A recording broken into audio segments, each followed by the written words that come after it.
Juste un petit mot avant de commencer cette vidéo, sachez que j'ai sorti il y a quelques jours mon nouveau court-métrage qui s'appelle 3h3 ainsi que son making of. Donc du coup si vous l'avez pas vu, eh ben je vous recommande d'aller le voir. Voilà, n'hésitez pas à me dire votre avis à la fin du visionnage. Sur ce, je vous laisse avec la vidéo.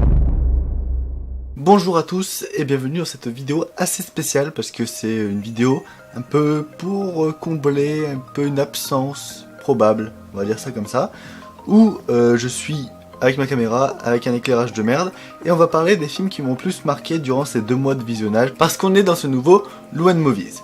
Du coup, je vais pas traiter tous les films que j'ai vus ce mois-ci, mais je vais traiter des films qui m'ont le plus marqué, positivement ou négativement, parce que il y a des films dont j'aimerais vous parler et que je trouve pas autre endroit pour vous en parler, parce que je trouve, voilà, j'ai pas envie de parler de tous les films que je vois, hein, c'est normal, hein, parce que j'en ai vu une petite cinquantaine, donc voilà, ça fait quand même beaucoup. Du coup, on va commencer avec 50 nuances de Black. Je pense que vous avez déjà entendu parler de ce film parce qu'il a fait quand même beaucoup de tours dans les sites de téléchargement, dans la critique américaine et tout ça. Parce qu'en fait, c'est une parodie de 50 nuances de Grey par les réalisateurs de Scary Movie. Les producteurs ou les scénaristes, je sais plus trop, mais ça y ressemble beaucoup. On voit vraiment la patte Scary Movie. J'avais juste envie de vous en parler pour dire que c'était vachement bien. Pas bien objectivement. Objectivement, c'est vraiment un assez mauvais film. Mais je vous le conseille de le regarder parce qu'il y a vraiment des trouvailles humoristiques et des trouvailles de parodie vraiment intéressantes par rapport à son œuvre d'origine, hein, qui est 51 degrés et qui est vraiment une œuvre à chier, hein, on va pas se le cacher. Mais là en fait c'est vraiment une très très bonne comédie pour bien rigoler, bien burlesque, bien absurde. C'est loin d'être bon, hein, c'est juste mauvais, mais avec beaucoup de bonnes trouvailles et on passe vraiment un très très bon moment à regarder ce film parce que c'est vraiment con. Voilà. Si vous aimez les films cons, je vous recommande 50 nuances de Black, c'est vraiment très très sympatoche, hein. Voilà. Et ma note c'est 4 sur 10. Ensuite, j'ai vu iBoy, le film de Netflix sur un adolescent qui, avec une carte mémoire, qui a des restes de téléphone dans son cerveau, et qui, grâce à ça, va choisir s'il veut faire le bien ou le mal. Un peu une sorte de film de super-héros, hein, on va pas se le cacher. Voilà, c'était un assez bon film Netflix, c'était vachement intéressant parce que Netflix commence à de plus en plus marquer le cinéma avec leurs films qui étaient assez médiocres vers le début et qui commencent à monter en qualité. Et iBoy était vraiment une très très bonne trouvaille. Il y a un petit le scénario est assez bancal, assez inégal parfois. C'est une sorte de montagne russe le scénario, il y a des fois il va réussir à nous surprendre, il va réussir à nous emporter, et des fois à nous retirer un peu du film, ce qui fait que voilà, ça supprime un peu de la réalisation, parce que la réalisation donnée au film est vachement bonne, la réalisation est vraiment très très bonne, il y a des très bons effets spéciaux, il y a des très bons cadres choisis, le cadre est vraiment bien choisi à certains moments, mais c'est dommage que le scénario n'arrive pas vraiment à rester en parfaite montée, ou en parfaite égalité, et soit obligé de monter, descendre en rythme et en intensité. Donc c'est dommage, mais vraiment je vous conseille ce long métrage parce que c'était vachement intéressant et ça fait du bien de voir un court métrage. Et parce que ça fait du bien de voir un long métrage Netflix assez intéressant à analyser. Voilà. Donc iBoy, c'était pas mal. 7 sur 10. Ensuite, un autre film que j'aimerais parler, c'est Conan le Barbare. Vraiment, expliquez-moi la hype que vous avez sur ce film. Parce que même s'il est sorti en 1982, je ne comprends pas pourquoi ce film est devenu culte. Mis à part que Schwarzenegger joue bien, ce qui est assez rare pour le souligner, hein, à part dans Terminator et Last Action Hero qui cabotine un petit peu, mais que j'aime beaucoup son jeu d'acteur, et dans Conan, il joue assez bien. Je ne vois pas du tout pourquoi on considère ce film comme culte. C'est certes une épopée mythique, c'est certes un personnage iconique, hein, c'est devenu un personnage iconique de Conan, mais voilà, mis à part les musiques et quelques scènes d'action dès le début, on se fait chier. Mais vraiment, on se fait chier devant ce film. Je comprends pas.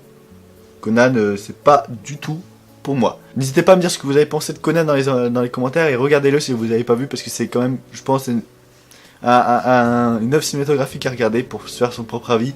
Parce que moi, au départ, je pensais que ça allait être très très bon et vraiment, la claque que je me suis pris, j'ai été déçu de ouf. Donc du coup, Conan, assez mitigé. J'ai mis 5. Ensuite, j'ai vu Manchester by the Sea, avec mon accent de merde. Le film à Casey Affleck, où il a remporté un Oscar du meilleur acteur et du meilleur scénario original adapté. Il a gagné 2 Oscars. Pourquoi? Je vais me faire passer pour un gros connard, mais j'ai à peu près le même avis que Durandal sur ce film, c'est que... ouais, certes, la photographie est belle, certes, la scène de la maison qui brûle est bonne, mais il y a plein de choses qui me glace le sang dans le film. Je sais pas, j'ai pas du tout réussi à rentrer dans le film et je trouve le jeu de Casey Affleck assez moyen. Ouais, il sait bien faire le mec déprimé, mais le problème c'est que quand tu fais tout ça, enfin quand tu fais que ça pendant tout le film, c'est assez difficile de cerner si vraiment tu sais faire ça, que ça, ou si tu sais monter en intensité et développer une autre partie du personnage en toi. Et le problème c'est qu'il est déprimé du début jusqu'à la fin et sans trop comprendre pourquoi, hein, parce que la cause est vraiment très très mal foutue. Je vois pas pourquoi il a gagné le prix du scénario, parce que le scénario est assez mal foutu sur certains points. La cause des enfants qui est mort est débile. Mais vraiment, la cause des enfants qui meurent, c'est vraiment débile. Ensuite, la réalisation est assez bancale. C'est assez banale plutôt. Ouais, elle est assez banale. Il n'y a rien d'intéressant à analyser dans le film. C'est du plan par plan sans réelle vraiment intention technique. Ouais, je comprends pas. Il y en a beaucoup qui considèrent ce film comme un chef-d'œuvre et vraiment j'aimerais qu'on m'explique pourquoi, parce que j'ai beau regarder des critiques YouTube ou des critiques, lire des critiques, je ne comprends pas toute la hype qu'il y a eu pour ce film. Et je la comprendrai certainement jamais parce que j'ai pas du tout réussi à rentrer dans le film et j'ai trouvé ça assez banal. Voilà. C'était 5. Ensuite j'ai vu Brief In de Drake Doremus qui a fait Equal récemment avec Nicolas Hoult, avec Felicity Jones et Guy Pearce. Je vais pas trop résumer l'histoire parce que je m'en souviens plus très bien. C'était une fin qui était un peu à twist et tout, donc si je vous raconte l'histoire ça serait peut-être vous spoiler un peu la trame scénaristique. Mais Brief In c'est vraiment un film qui m'a resté en tête pour certains plans et certaines images, et la musique aussi. C'est vraiment très très maîtrisé comme film. De bout en bout, la réalisation nous propose une photographie déjà vraiment excellente. Et il y a certains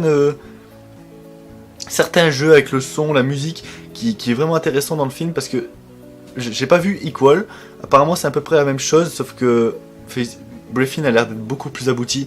Déjà, le scénario est assez fin, est assez innovateur. Il y a certains traits qui sont vraiment originaux et que j'ai pas vu autre part.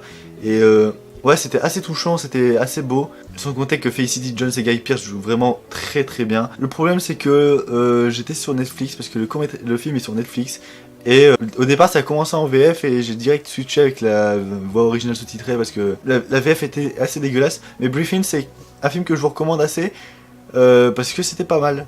Voilà. Donc je lui ai mis 7. Ensuite j'ai vu Juste la fin du monde, qui est vraiment un putain de coup de cœur. J'ai kiffé Juste la fin du monde parce que je trouve que la réalisation de Xavier Dolan est vraiment poussée à son paroxysme. Et vraiment, je pense qu'il est à son maximum parce qu'il a mis tout ce qu'il savait faire dans Juste la fin du monde. Il y a un jeu avec la musique qui est vraiment excellent et qui là on retrouve vachement par rapport à ses anciens courts-métrages, par rapport à ses anciens longs-métrages où là il joue avec la musique et sur certaines scènes là il joue dans beaucoup plus de scènes et la musique a un sens vraiment évocateur avec l'action qui se passe. Il y a la photographie qui est juste magnifique. Il y a un jeu sur les gros plans qui sont splendides.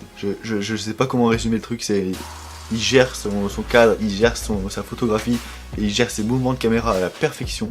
La scène de fin est géniale.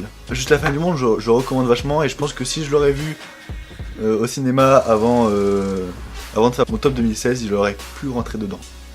Vraiment, Juste la fin du monde était vraiment génial.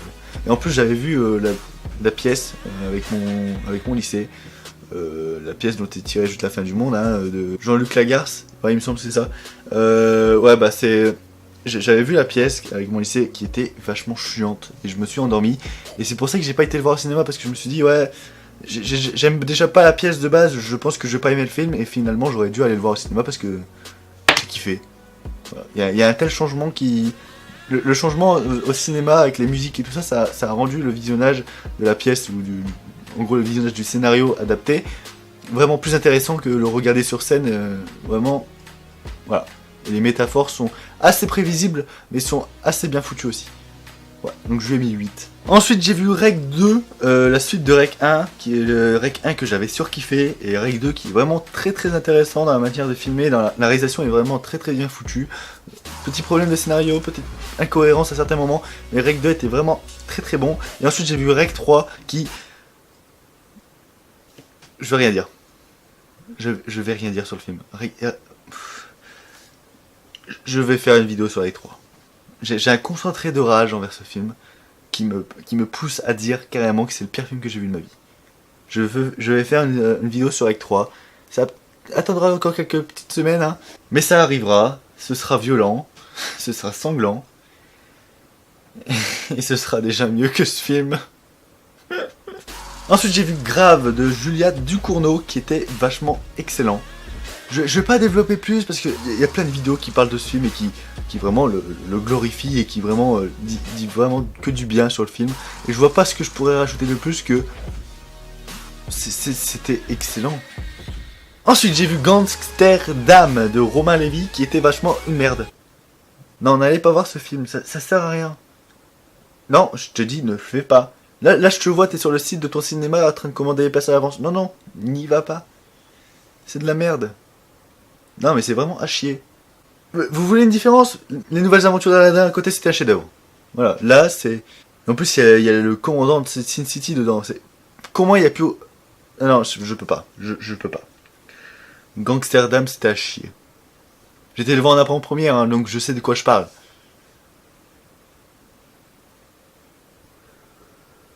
Allez. J'en ai marre. Ensuite, pour terminer, j'ai vu La Belle et la Bête aussi, hein, qui était intéressant à certains endroits, chiant à d'autres, hein, parce que je vais pas vous mentir, hein, je fais une critique alors que j'ai dormi pendant 30 minutes durant la séance, je me suis carrément endormi. J'ai su que c'était pas pour moi dès l'une des premières scènes où ça part totalement en comédie musicale, et je n'aime pas les comédies musicales par Disney. Je trouve ça chiant quand... T'as un personnage qui fait « Je cueille une fleur, je donne mes trucs, je prends une pile et je prends mon téléphone. » C'est quoi l'intérêt de chanter ce que tu fais? Et là, c'est exactement ce qu'ils font, hein. Ils chantent ce qu'ils font. Dans La La Land, chaque musique avait un sens évocateur à l'action. Avait un sens évocateur à l'action sans vraiment la décrire. Là, presque tous les chants de La Belle et la Bête décrivent les actions des personnages, mot par mot, plan par plan. C'est quoi l'intérêt? Bon, après, les effets spéciaux étaient bien foutus, les acteurs jouaient plutôt bien. J'ai mis 5. Voilà, c'est tout pour le Lou and Movies. Je vous mets la liste des films que j'ai vus depuis le début de l'année dans la description, avec chacun des films a une micro-critique qui va vous permettre de savoir un peu mon avis avec ma note. C'est 60 critiques, n'hésitez pas à aller vérifier, à aller voir les autres films que j'ai vus ces 2 mois-ci. Sur ce, on se dit à la prochaine pour une nouvelle vidéo. C'était un peu une vidéo pour combler le temps, parce que prochainement arrive 3h03 et ça va déchirer des moments. Ciao tout le monde, peace.